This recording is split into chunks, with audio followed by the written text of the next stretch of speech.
May 8th, 1889. That's the day Vincent van Gogh, well, he made a pretty huge life change. He checked himself into the asylum near Sarmi. Right, St. Paul de Moselle. And when you hear asylum, you immediately think, darkness, despair. Exactly.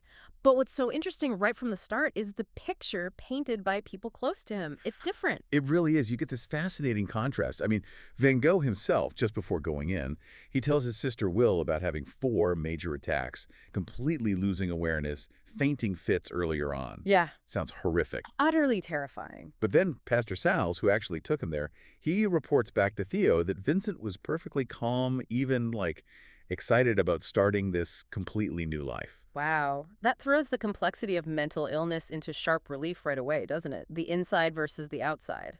Absolutely. And that's what makes this deep dive so compelling, I think. We're not relying on secondhand stories. No, we're going straight to the source. We're diving into Van Gogh's own letters to his brother Theo and his sister Will, starting right from when he arrived in May 89. It's like getting a direct line. Yeah, think of it as listening in on these really intimate thoughts. You get his perspective, unfiltered.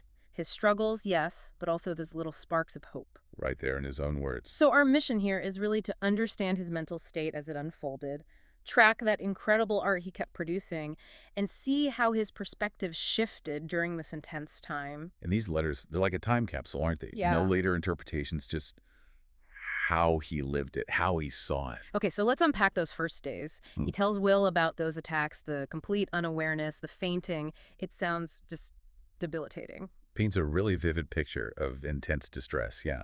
Which makes that report from Pastor Sells even more striking, the calmness, the anticipation. Was it a moment of hope? Or maybe masking the turmoil? Could be other, couldn't it? The letters definitely hint at that kind of duality. And Theo, he steps in immediately, right? As always. Sending painting supplies, news from Paris. That must have been such a vital link. Oh, completely indispensable. Those supplies, that connection to his passion, his identity, crucial.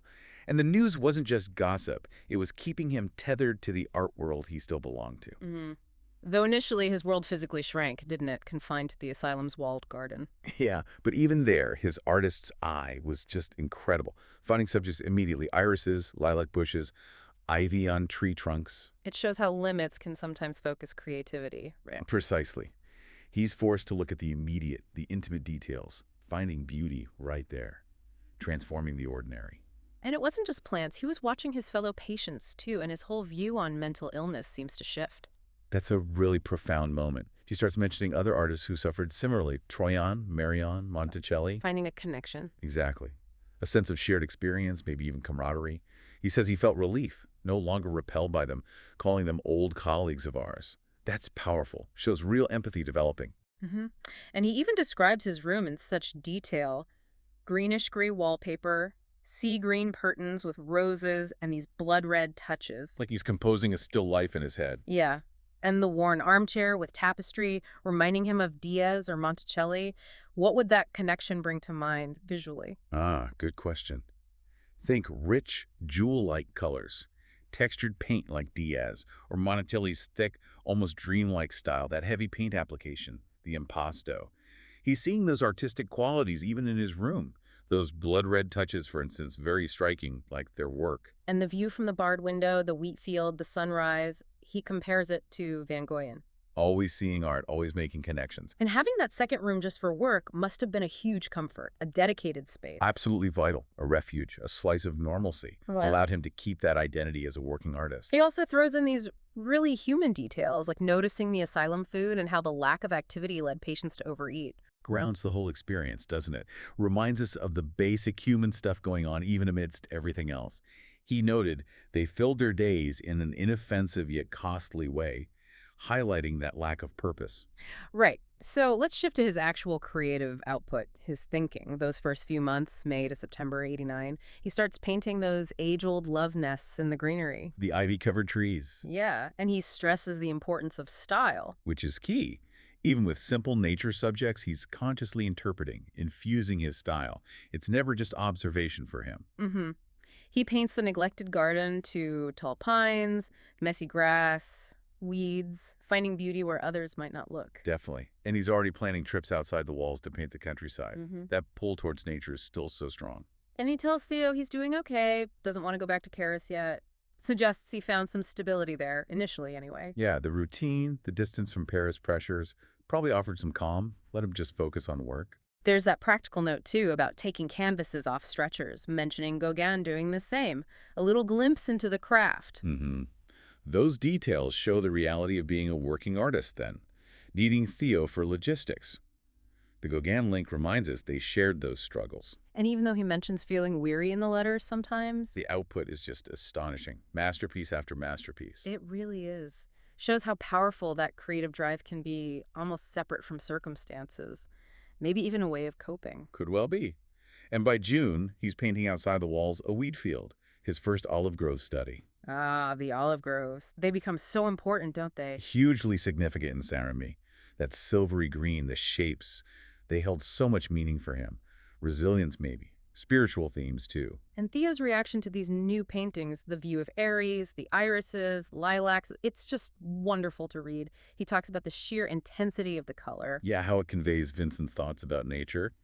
But he's also worried, you know, worried about the intense labor involved. The concerned brother. Absolutely. Theo got it. He understood the emotional and physical toll.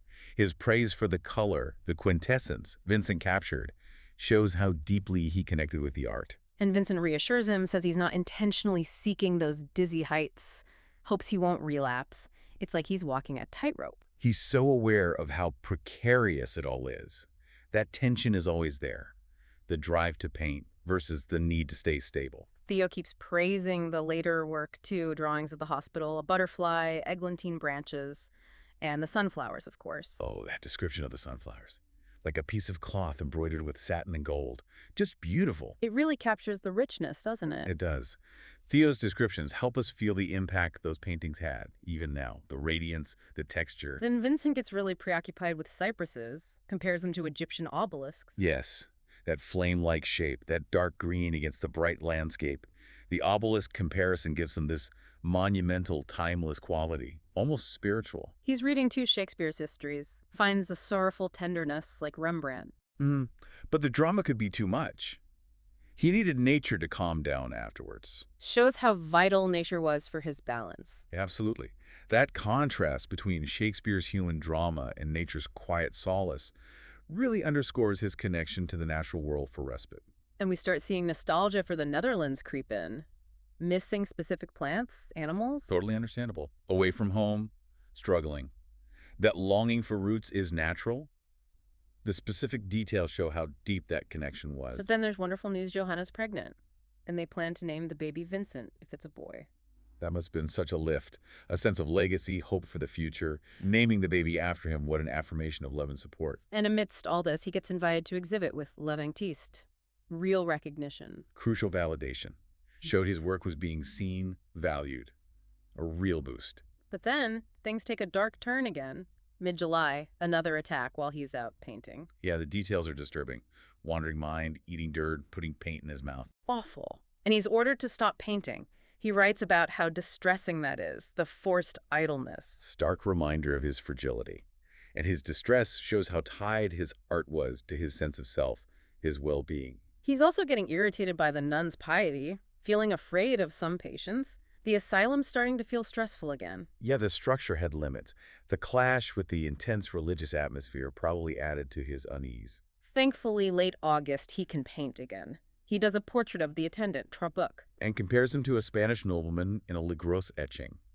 And his expression to Guizot shows his mind is still making those sharp artistic and historical connections. He plans to paint Trabuc's wife, too. And because models are scarce, he does self-portraits. One thin and pale, another three-quarter length. The self-portraits are incredibly revealing documents from this time, aren't they? A visual diary alongside the letters, how he saw himself. He's also retouching summer studies, rereading Conscience's Le Conscrit, identifying with it, and Dostoevsky's House the Dead makes him want to repaint the Ares hospital interior. That connection to literature, especially Dostoevsky, who also knew inner turmoil, must have provided some understanding, a way to process things. Dr. Peyron's report around then is mixed, right? Suicidal tendencies gone, but still having bad dreams. Shows the complexity. Less immediate danger, maybe, but the underlying distress is still there. Vincent finds working nonstop helps push away abnormal ideas. He repaints the bedroom, Painting as therapy, imposing order on the chaos. but he hits practical snags, paint drying too fast sometimes. The craft itself doesn't stop. No, even the technical challenges are part of his reality as a working artist. He reflects on how hard it is to know yourself, let alone paint yourself. That's always a challenge for artists, but imagine when your own sense of self is fluctuating like his was. So poignant. He hopes Theo's marriage difficulties are easing, thinks marriage improves with time, still thinking of his brother. Shows his capacity for empathy, even in his own struggles. Their bond was so strong. A visit from someone named Maois sparks thoughts on Belgian painters, makes him homesick. Those roots, his cultural identity, they were always there, shaping his perspective. He finds solace recalling a line from Conscience about loving humanity again after illness during walks in nature. He's actively seeking hope. Shows his resilience, finding comfort in others' experiences, especially those who found recovery. Then he paints the Reaper, all yellow, thick paint, sees it as death, humanity as wheat but without sadness, in bright sun, contrasts it with the sower. That description is amazing. Death as a natural process under the sun, inevitable, not sorrowful. It's such a unique personal vision. The contrast with the sower, usually life, really emphasizes his thoughts on cycles. He mentions having a new spell of lucidity, precious moments. Incredibly valuable, must have been. A chance to reconnect, refocus. But he's wrestling with whether to stay or leave Saint-Remy. Worried about attacks elsewhere, it's a constant weight. That dilemma, where could he manage the illness but still work, still have some freedom? The fear of attacks in a strange place was very real. He throws himself into intense work, sees it as a potential cure, even referencing Delacroix discovering painting late. Art was more than a job. It was passion, therapy, maybe his way of making sense of it all. Delacroix was a hero, so that connection suggests belief in art's power, even facing adversity. He feels good about some recent work, The Reaper, a portrait for Levantiste. Confidence returning? That's a good sign. Believing in his own work again after so much struggle. He's inspired by memories of Belgian artists, plans to keep working hard, reassess things after Christmas. Looking ahead, cautiously. Setting that time frame shows some forward planning, wanting control, but knowing things are unpredictable. He realizes he hasn't left the garden for 6 weeks, plans to get out again soon, the confinement's wearing thin. Yeah, you can feel that yearning for more freedom, for the wider landscape as inspiration. He needs a change, feels lethargic, sees the asylum as just a rented room, fights the idea his condition is chronic, worries about them asking about money too. Resisting that chronic label is key, shows his will to recover, maintain agency. And the money concerns show his vulnerability. He hopes success might be a lightning conductor for the illness, channeling it somehow. He's limiting contact with other patients to protect himself. Right, viewing success as potentially stabilizing. And the isolation is self-preservation, though probably lonely. He wants to improve as a portraitist, feels normal between attacks, thinks staying permanently might be going too far, seriously thinking about life outside. That focus on portraits and realizing long-term asylum might be too much. It signals recovery, wanting to rejoin the world. Reads about another Russian writer with a nervous illness, reinforces his need to work despite everything. Finding solidarity, maybe hope in others' similar struggles. He makes a striking comment, prefers his current, defined illness to how he felt before the asylum. Interesting. Suggests the diagnosis, the structure, maybe gave some clarity or control he lacked before. Thinks his latest self-portrait looks saner than the Paris ones. Visual confirmation of feeling better. Reinforces that sense of regaining stability, reflected in how he paints himself. Expects a lot of canvases done by end of September. Still working relentlessly. This sheer output is incredible. Art was just central, driving him on. He reflects how the South light and sky taught him to see, expects the North will look new now. A shift in vision. That southern light definitely changed his palette, his whole vision. Anticipating seeing the North with new eyes suggests renewal, fresh discoveries. But he feels attached to the South, too, despite missing the North. That internal conflict. Yeah, nostalgia for home versus the connections and inspiration found in the South. It's a constant theme. Reads Manette Salomon, notes the discussion about landscape painters versus the rise of portraiture.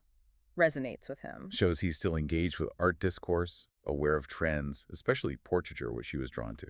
That desire for portraits stays strong. Yes, exploring human psychology, character, a major drive. Needs more paints again, naturally. The constant refrain, reminder of his nonstop work. He finishes The Reaper, sees death through nature's lens on the point of smiling.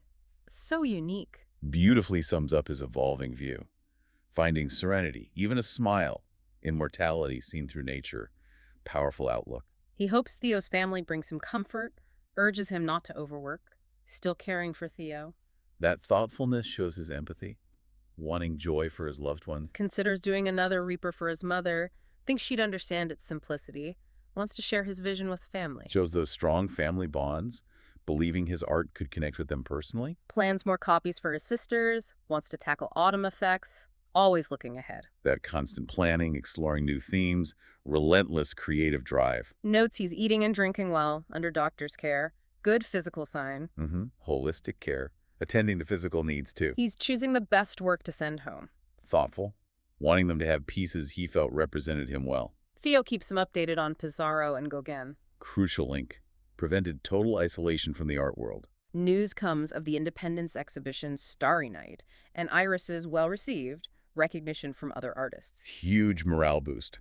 Validation from peers is so important. His work's also shown in Theo's apartment, Tingy's shop window. Wider exposure. Important for reaching a broader audience beyond the main salons. They both clearly admire the old masters, Delacroix, Daumier.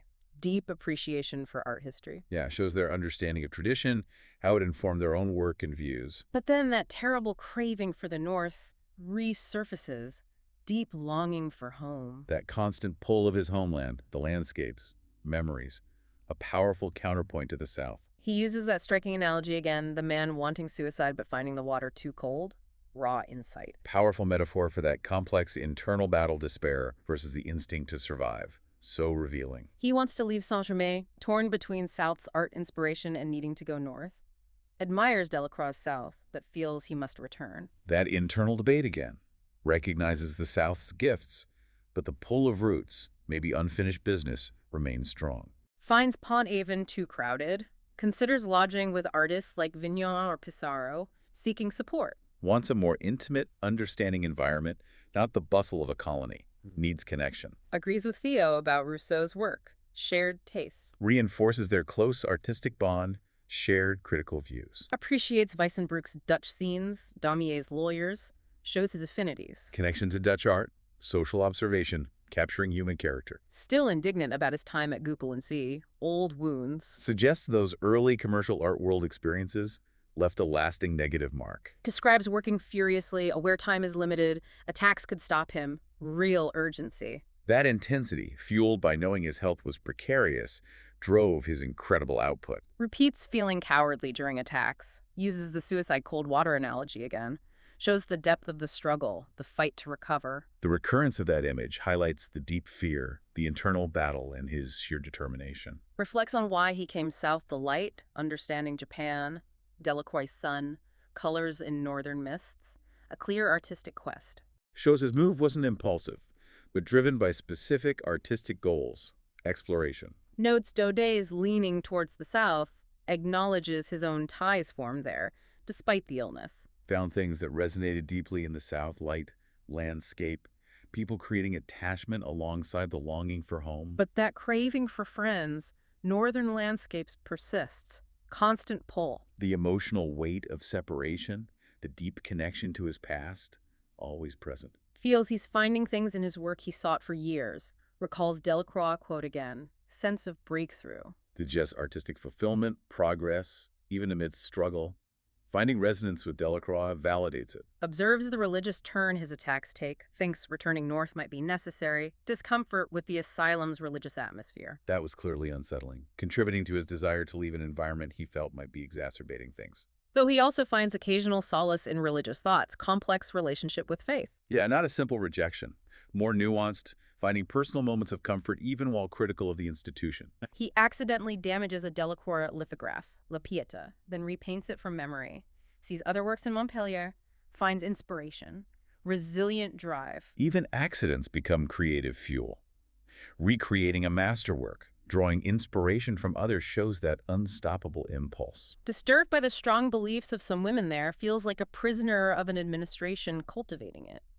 Intensifies desire to leave. Reinforces his growing discomfort, feeling the environment wasn't right, wasn't focused on genuine healing. Reproaches himself for not defending his airy studio better. Lingering regret. Suggests some internal reflection, maybe guilt over the breakdown and losing that space. Fear of suffering in attacks reinforces the suicide bank analogy again. Constant internal conflict. The persistence of that image underscores the deep fear and ambivalence he lived with. To rejects basic lodging, wants to stay with artists like Pissarro or Vignon, needs that community. Reflects his need for connection, understanding, a shared creative space he felt crucial for well-being. Asks Dr. Perron about leaving with Theo, gets an evasive answer.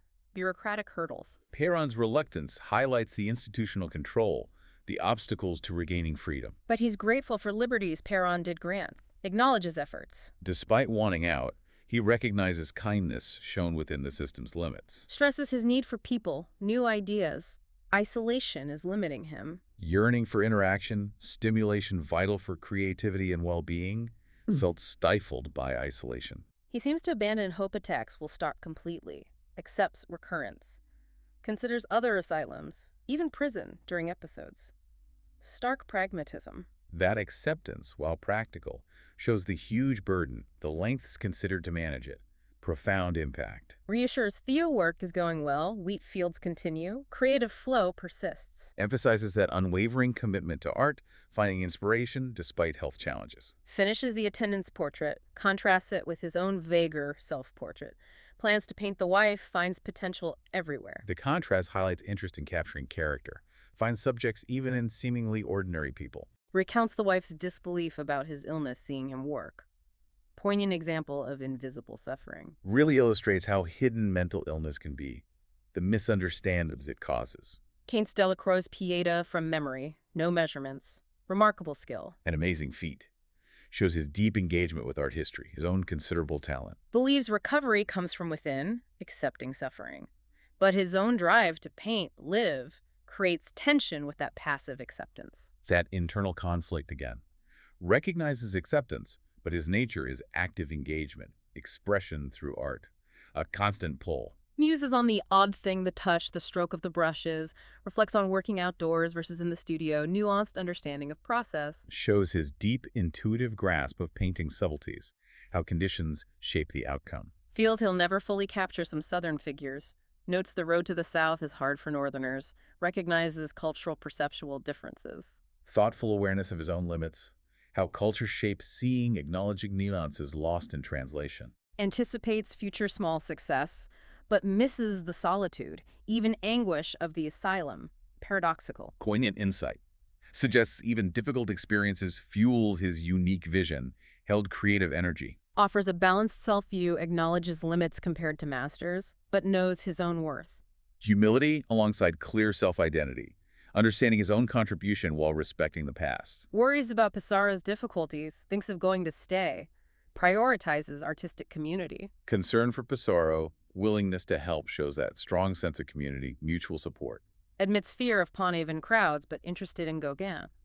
Hopes to work with him again, paint his portrait.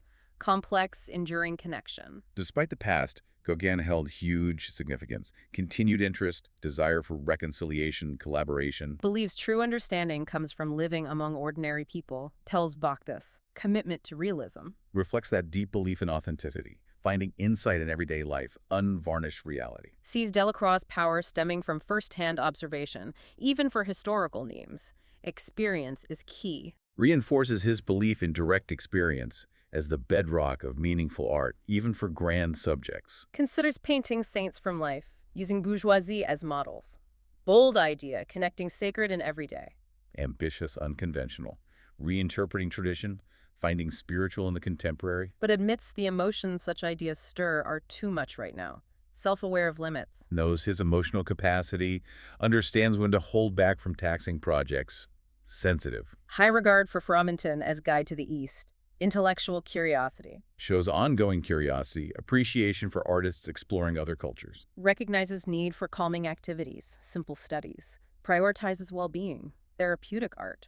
Underscores art's role in managing anxiety. Simple exercises as self-regulation. Plans copies of earlier works, like Red Tavern representing the real South. Revisiting themes. Suggests self-reflection, refining past ideas with new insights. Notes strength depletes quickly, but hopeful for other artists. Selfless aspect. Even struggling, maintains hope for art's future, generosity towards others. Considers setting up a southern studio for other artists. fostering community. Generous spirit, wanting to share the South's inspiration, create a supportive space. Observes need to acclimatize to southern light. Keen observation. Sensitivity to light's nuances, its effect on seeing and painting. Key to his Southern work. Feels he learned more from observing people than viewing Titians. Prioritizes lived experience. Deep belief in direct observation over academic study as the source of artistic truth. Disagrees with critics of Delacroix. Defends artists he admires. Strong artistic convictions, loyalty to those whose vision resonated with his. Notes Degas's comment on drinking painting cost. Prefers taverns to cloisters. Glimpse of personal preference. Reveals his affinity for more down-to-earth environments for observation, contrasting temperaments. Theo worries about his frenetic pace. Constant concern. Recurring theme, Theo's deep love and worry about the strain on Vincent. Vincent states he only feels alive when painting. Art is absolutely vital. Profound statement. Intrinsic connection between painting and his sense of self, purpose, life itself. Describes making smaller versions, couples of masters, Rembrandt, Delacroix, Millet for family. Dedication to creation and study. Shows desire to share his world, engage deeply with masters, copies as dialogue. Values copies as interpretations, like a musician with Beethoven. Elevates the act. Beautiful analogy. Yeah. Highlights individual interpretation, making copying a unique creative act. Has social objective for Millet copies give to a school. Wants to share art's power. Altruistic aim. Believes in art's broader value, education, inspiration. Concentrates on olive trees in autumn. Sees them as equivalent to willows. Describes colors, challenges, endless inspiration nearby. Deep, sustained engagement. Profound connection to local landscape, mastering its representation. Dr. Perrin diagnoses epilepsy. Provides a medical framework. Diagnosis, based on 19th century understanding, offered an explanation, likely influenced perspectives on managing it. Pizarro suggests offers Dr. Gachet, physician, painter, friend to artists, potential support. Van Gogh likes the idea. Significant suggestion. Potential for medical care combined with artistic community. Raised hopes for stability, understanding. Thoughts turn to family in Holland, October. Urge to send work, gift Margot Bechman. Enduring ties. Renewed focus on family. Sharing art highlights importance of those relationships. Paints landscapes, small bedroom inspired by Felix Holt. Notes difficulty with bright colors, ongoing exploration. Shows unwavering commitment, grappling with fundamental challenges, refining skills. Creates small self-portrait for his mother, sees himself as peasant plowing canvases, powerful connection art labor. That identification with peasant class, metaphor for dedication, honest toil, connection to earth. Old arguments with Gauguin resurface, Christ sketch. Theo reports Bernard painting same subject, primitive style. Differences reignited. Revival of disagreements underscores deep, irreconcilable differences, especially on religious themes, symbolism versus observation. Van Gogh reacts strongly against their interpretations, prefers Rembrandt Delacroix, intends to paint Olive Harvest as seen, grounding sacred in reality. Rejects their symbolism, believes in finding spiritual and observing nature, human experience. Names serious religious painters, Puvis, Millet, etc., excludes French friends, bogus. Specific criteria for authenticity. Selective list reveals his sensibilities. Critical assessment of perceived lack of sincerity in some contemporaries. Immediate negative reaction to Gaga Bernard works. Criticizes abstractions to Bernard. Argues emotion conveyed without direct Bible refs. Cites own view of the asylum. Direct criticism underscores belief in honest reality over symbolic abstraction or literal interpretation. Recalls his own brief abstraction phase in Aries, Berceuse. Dismisses as delusion. Reaffirms commitment to observation. Candid dismissal reinforces his core belief in representational art grounded in reality. Continues focus on olive groves, exploring color variations, rich inspiration. Sustained engagement shows deep connection, exploring visual possibilities of the southern landscape. Hasn't written much managing illness, avoiding abstraction debates, prioritizing stability. Self-awareness, deliberately avoiding conflict to maintain emotional equilibrium. Believes beauty arises from working quietly in reality, free from Paris prejudices. Advocates grounded approach. Conviction in nature's beauty, rejecting perceived superficiality of some Paris trends. Unsatisfied with the year, but hopes its foundation for next. Maintains optimism. Despite hardships, forward-looking, viewing struggles as part of journey, hoping for growth. Ambition focused on simple nature subjects.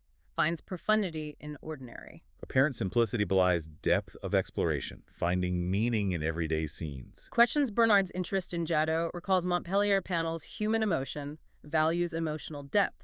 Artistic critique highlights his values genuine emotion over stylistic trends. Describes asylum garden canvas, vividly color combinations, anguish, symbolism, tree, rose, deep emotional layers. Detailed description unlocks deeper content. Paintings imbued with personal meaning, psychology. Describes sunrise canvas, calm, peace.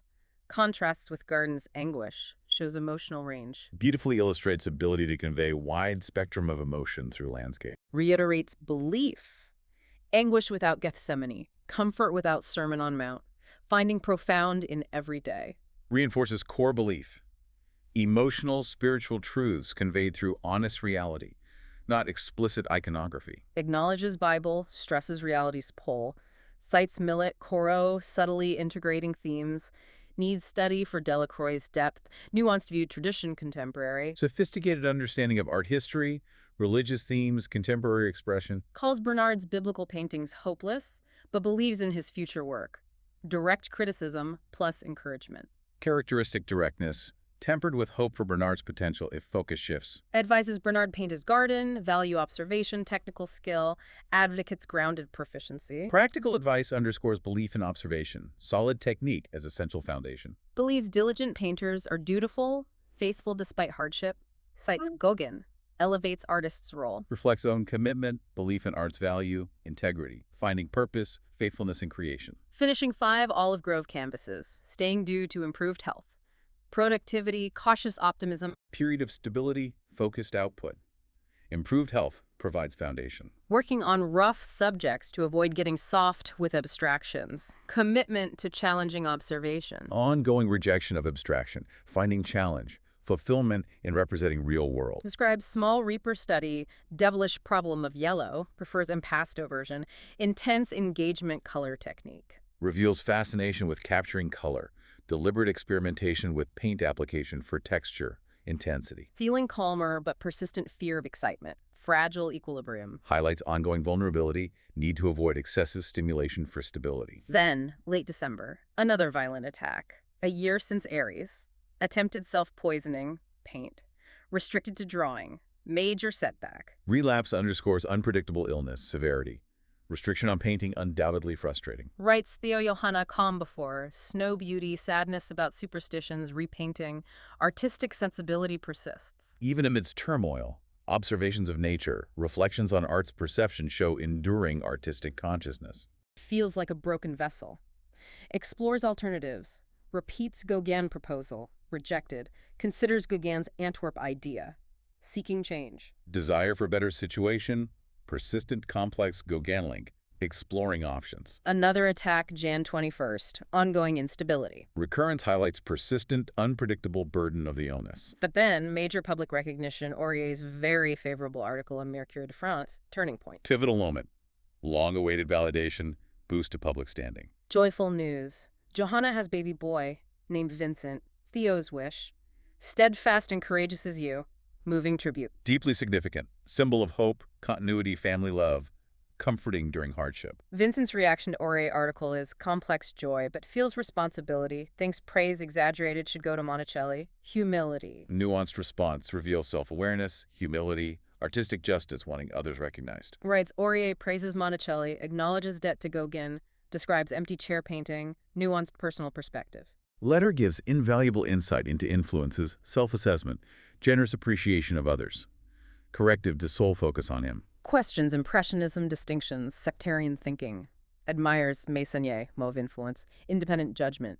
Questions categories, admires surprising artist, shows broad appreciation, rejects restrictive labels. Offers Aurier cypress study. Describes colors, blue, poppies. Suggests orange frame, tartans. Personal artistic gratitude. Generous gesture, detailed description, framing idea shows deep engagement, desire to connect personally. More good news, Feb 19th, painting sold for 400 francs at Vintistes. Crucial financial success, market validation. Pivotal sale, tangible proof of growing appreciation, needed financial boost. Significant professional steps. Stresses need for large output, compares painter to shoemaker. Strong work ethic. Analogy underscores ingrained work ethic, belief in consistent effort, substantial output for mastery. Notes impressionist overwrought style, sensitivity to color, admits urge for melody of tones, but needs reality for stability. Balancing act. Insightful understanding of Impressionism, own place, but acknowledging health constraints on artistic exploration, needs tangible world. Paints almond blossom for nephew, symbol of hope, new life, family love. Tender, symbolic gesture. Beautiful expression of affection, hopeful vision, new beginnings. Describes current pictures, almost a cry of anguish, but uses sunflower motif for gratitude, pain, and thankfulness entwined. Reveals complex emotions, inner turmoil interwoven with deep gratitude for support, love. More frequent seizures. Attack during Aries trip, Feb. Pair on Lynx trips, reunions to seizures, potential triggers. Observation underscores delicate condition. External factors, stress could impact stability. Theo tries cheering him, exhibition successes, positive feedback, Pizarro, Gauguin wanting ravine. Needed affirmation. Steadfast support, positive feedback vital for morale. Validation during challenges. Reminder work was valued. April. Theo worried by Vincent's silence. Interprets as unwellness. Deep understanding. Intuitive understanding highlights their profound bond. Theo's deep concern. Vincent replies quickly. Apologizes for the depression, describes recent work Blossom Canvas may be best, done patiently before breakdown, worked from memory during illness, North scenes, plans new Dutch versions, return to roots, resilient spirit. Prompt reply, pride in art, despite depression illness, show commitment, resilience. Return to early themes suggests seeking comfort, stability. Theo's praise for latest batch is huge, millet copies finest, cypress for Oriar, rich as a peacock's tail. Powerful validation. Emphatic praise must have been incredibly affirming, reinforcing value of explorations, countering self-doubt. Renewed energy in May, 2-3 letters. Firm decision move north, high hopes for Dr. Gachet, significant positive shift. Pivotal, clear decision for new environment, hopeful anticipation for Geshe's support. Renewed agency, optimism. Plans Paris, stop first family, friends, exhibitions, Japanese prints, independence, specific painting subject. Bookshop window, yellow pin night. Enduring curiosity, eye for modern life. Plans show desire to reconnect, re-engage with city, but looking forward. Bookshop subject reflects artistic exploration, visual poetry of every day. Final week. 4 large flower still lifes. Reflects on 1888 Paris departure, revelation of colors at asylum. Sadness, leaving despite dislike. Complex transformative chapter. Final art, reflection suggests closure, acknowledging artistic growth despite challenges. Packing is hard. Theo worried about journey. Physical, emotional weight of transition. Simple act becomes metaphor for complexities of leaving. Theo's concern highlights uncertainties, risks. Vincent's May 4th letter addresses Theo's fears directly, rejects escort firmly, argues safety, burdened by worries, asserts independence. The firm stance reflects desire for control, resists being seen as incapable. Reasoned arguments show determination for independence. Informs Peyron of decision to move, notes calm, period, unwavering intention, resolve, proactive approach. Direct communication, clear intentions mark decisive step towards departure, reclaiming agency. Expresses lack of confidence in asylum treatment, recalls warning 6 months prior, want it change after next attack, feels delayed too long, growing dissatisfaction, urgency. Critical self-assessment, feeling needs unmet, reinforces decision to seek better environment. Specifies timeline, week, fortnight max, willing escorted partway, Tarascon. Telegram plan for Paris arrival, practical details. Organized approach, thoughtful consideration for Theo's arrangements. Suggests Theo write Gachet promptly explained desire consult before Paris stay, hope for studies in overs, proactive step for career opportunities. Initiative underscores determination to establish supportive network, foresight in planning future well-being, creativity. Poignantly describes feeling weighed down, needing air after a year. Overwhelmed boredom, grief. Urgency of work drives him. Vivid description underscores toll of confinement, desperate need for change, liberation. Urgency of work reinforces its crucial role. Questions Theo's fear of accidents, points out asylum's own unpredictability, argues outside world safer. Challenges anxieties by contrasting travel risks with daily asylum challenges. Unpredictability. Assures living under surveillance ages you. Sacrifices liberty. Time for this chapter to end. Underscores impact. Longing for autonomy. Personal reflections highlight cost of institutionalization, resolute desire to reclaim independence. Asks Peyron permission, leave by 15th latest. Timing with calm, period. Careful consideration. Thoughtful, pragmatic planning, aiming for journey during greater stability. Outlines contingency plan. If severe relapse, consider home with fieldwork.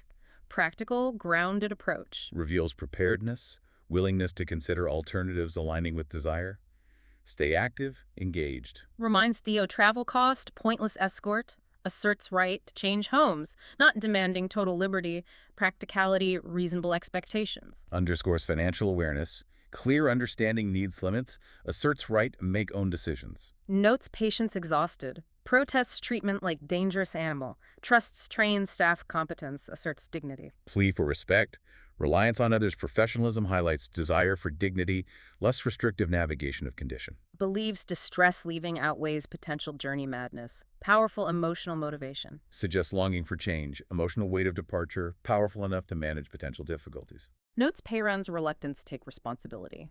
Vincent's patience gone, change necessary. Bureaucratic obstacles, increasing desperation. Doctor's hesitation underscores power dynamics, hurdles navigated for desired change. Hopes change beneficial. Describes recent grass paintings, one simple. Anticipates outdoors, zest for work overcomes concerns, optimism, return to inspiration. Hopeful outlook, renewed focus on nature's beauty, signal resurgence of purpose, belief in moves positive impact. Articulates simple happiness, painting, talk, dinner. Basic human connections, creative outlets. Reduction to fundamentals reveals grounding, focus on essential contentment, well-being.